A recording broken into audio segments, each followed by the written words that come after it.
നമസ്കാരം. അങ്ങനെ നമ്മുടെ ബിഗ് ബോസ് സീസൺ 7 നമ്മുടെ ഞായറാഴ്ചത്തെ എപ്പിസോഡും കഴിഞ്ഞു. രാവിലെ മുതലേ ഒരു പ്രൊമോ ഉണ്ടായിരുന്നു. നമ്മുടെ മസ്താനിക്ക് പണി കിട്ടുമെന്നാണ് വിചാരിച്ചിരുന്നത്. മസ്താനി ഇന്നല്ല, ഇന്നലെ അനുമോൾ ഫ്രൈ ആണെങ്കിൽ ഇന്ന് മസ്താനി ഫ്രൈ ആണെന്നാണ് വിചാരിച്ചിരുന്നത്. പക്ഷെങ്കിൽ പരാജയമായിപ്പോയി. മസ്താനിക്ക് നമ്മൾ വിചാരിച്ച അത്ര രീതിയിൽ വഴക്ക് കിട്ടിയിട്ടില്ലായിരുന്നു. പണിഷ്മെൻ്റായിട്ട് കിട്ടിയിരിക്കുന്നത് 2 ആഴ്ചത്തേക്ക് ഡയറക്റ്റ് നോമിനേഷനിൽ പോകുന്നതായിരുന്നു പണി കിട്ടിയിട്ടത്. അത് എല്ലാവർക്കും കൊടുക്കുന്നൊരു പണിയാണ്. സത്യം പറഞ്ഞാൽ അന്ന് കൂടുതലും വഴക്കുണ്ടായത് നമ്മുടെ വെസൽ ടീമിലെ പാത്രം കഴുകിയില്ല എന്ന് പറഞ്ഞിട്ടായിരുന്നു അന്ന് രാത്രി ഒരു നല്ല വഴക്കുണ്ടായിരുന്നത്, ആ തിരുവോണത്തിൻ്റെ തലേ ദിവസം. അപ്പോൾ എൻ്റെ ഒരു സ്ഥിതി വെച്ചിട്ട് ആ വെസലിൻ്റെ പ്രശ്നമായിരുന്നല്ലോ, ഇവർ ഗുണ്ടകളെപ്പോലെ അകത്ത് കയറി എന്നൊക്കെ പറഞ്ഞിട്ടുണ്ടായിരുന്നല്ലോ. അപ്പോൾ ഞാൻ വിചാരിച്ചത് മിക്കവാറും മസ്താനിക്ക് കിട്ടാൻ പോകുന്ന പണി മിനിമം ഒരു 2-3 ദിവസമെങ്കിലും വെസൽ ടീമിൽ മസ്താനി ഒറ്റയ്ക്ക് നിന്ന് ചെയ്യും എന്നുള്ള പണി കൊടുക്കുമെന്നായിരുന്നു ഞാൻ വിചാരിച്ചത്. പക്ഷെങ്കിൽ എവിക്ഷനാണ് പണിയായിട്ട് കൊടുത്തത്. കാരണം അന്ന് അത്രയും അവിടെ ഷോ ഓഫ് കാണിച്ചത് മസ്താനിയാണ്. ലക്ഷ്മി ഉണ്ടായിരുന്നു. പക്ഷേ ഇന്നത്തെ എപ്പിസോഡ് കണ്ടാൽ ലക്ഷ്മിയുടെ ഒരു അഹങ്കാരം, അവരൊക്കെ പറയുന്നുണ്ടായിരുന്നു ലക്ഷ്മിക്കൊരു ജാട കാര്യങ്ങളൊക്കെ ഉണ്ടെന്ന്. അതിന്ന് ലാലേട്ടൻ്റെ മുമ്പിലും കാണിച്ച പോലെയായിട്ട് എനിക്ക് തോന്നി. ഞാൻ എന്തോ വലിയ സംഭവമാണെന്നുള്ള ഒരു കാര്യം ലക്ഷ്മി കാണിച്ചതുപോലെയായിട്ട് തോന്നിയിട്ടുണ്ട്. പിന്നെ പ്രധാനമായിട്ടും അനുമോളുടെ മുഖം ഇന്നലത്തെ ആ വഴക്ക് കിട്ടിയതിൻ്റെ അതുപോലെ തന്നെയുണ്ട്. അതാണ് ലാലേട്ടൻ ചോദിച്ചത്, അവിടെ ഇരുന്ന് ഉറക്കം തൂങ്ങുകയാണ് എന്ന് ചോദിച്ചിട്ടുണ്ടായിരുന്നു. അതുപോലെ തന്നെ തോന്നിയിട്ടുണ്ടായിരുന്നു. അനുമോൾ കുറച്ച് ഇനിയെങ്ങും അടങ്ങുമെന്നാണ് തോന്നുന്നത്. കാരണം ഇന്നലെ അത്രയ്ക്ക് നല്ല വഴക്ക് കിട്ടിയിട്ടുണ്ടായിരുന്നു. പക്ഷേ അനുമോളെ പറഞ്ഞ അത്രയും തന്നെ മസ്താനി കിട്ടും കൊടുക്കണമെന്നായിരുന്നു ആഗ്രഹം ഉണ്ടായിരുന്നത്. കാരണം മസ്താനി അത്ര ഇറിറ്റേറ്റിംഗ് ആണ് അവിടെ ചെയ്യുന്നത്. നമ്മുടെ ഇനി ആര് തന്നെ ആയാലും എവിക്ഷനായിട്ട് പോകുമ്പോൾ ഇത്രയും അധികം ഹാപ്പി ആയിട്ട് ആരും ഇതുപോലെ ഉണ്ടായിരുന്നില്ല. ആദ്യം പിന്നെ അതുപോലെ ആ ഗെയിമിൻ്റെ ഇടയ്ക്ക് നിന്ന് പോകുമ്പോഴും കൈമുട്ടി ചിരിച്ചിട്ടുണ്ടായിരുന്നു. അതിനുശേഷമാണ് അപ്പാനി പോയിട്ടുണ്ടായിരുന്നത്.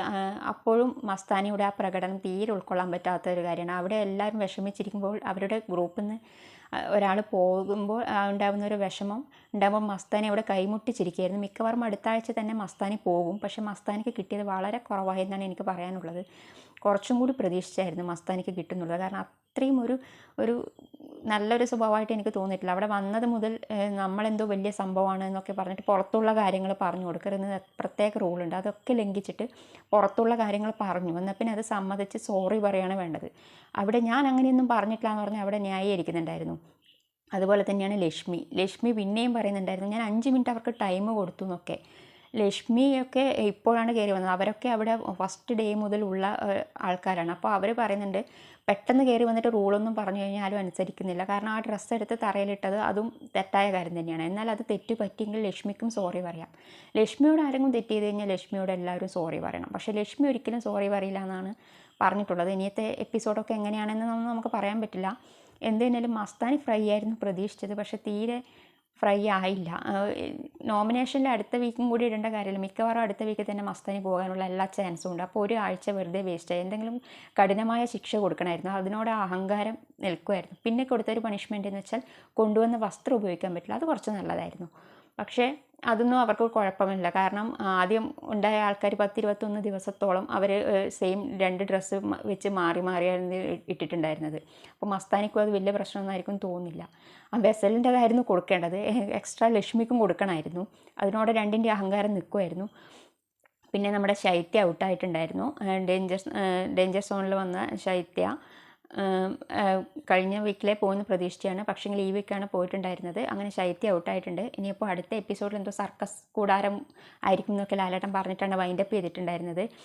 ഇന്നലത്തെ എപ്പിസോഡ് കണ്ടപ്പോൾ സത്യം പറച്ചാൽ ഏറ്റവും ഇഷ്ടപ്പെട്ട ഒരു എപ്പിസോഡായിരുന്നു ഇന്നലത്തെ എപ്പിസോഡ്. അതുപോലെയായിരുന്നു ഞാൻ ഇന്ന് പ്രതീക്ഷിച്ചിട്ടുണ്ടായിരുന്നത്. കാരണം ഇന്നലെ തന്നെ ലാലേട്ടൻ പറഞ്ഞിട്ടുണ്ടായിരുന്നു മസ്താനിക്കുള്ളത് നാളെ എന്ന് പറഞ്ഞിട്ടുണ്ടായിരുന്നു. പക്ഷേങ്കിൽ വിചാരിച്ച പോലെ കിട്ടില്ല. എന്നാലും ചെറിയൊരു പണിഷ്മെൻറ്റൊന്നും കിട്ടിയല്ലോ. ഇനിയെങ്കിലും എല്ലാവർക്കും എല്ലാം മനസ്സിലായിട്ടുണ്ട്. അപ്പം ഇനി പോകെ എന്തായിരിക്കും ഗെയിമെന്ന് നമുക്കറിയില്ല. പക്ഷേ ഇന്നലത്തെ പോലെ ഒന്ന് ഫയറായിട്ടുണ്ടെങ്കിൽ കുറച്ചും കൂടി ഒരു സന്തോഷമായേനെ. പക്ഷെ അത്ര ഫയറായില്ല. ഇനിയും വരുമല്ലോ. മസ്താനിയുടെ ഈ സ്വഭാവം വെച്ചിട്ട് ഇനിയും കൂടുതൽ കിട്ടാനുള്ള ചാൻസ് ഉണ്ട് അടുത്ത വീക്കിൽ.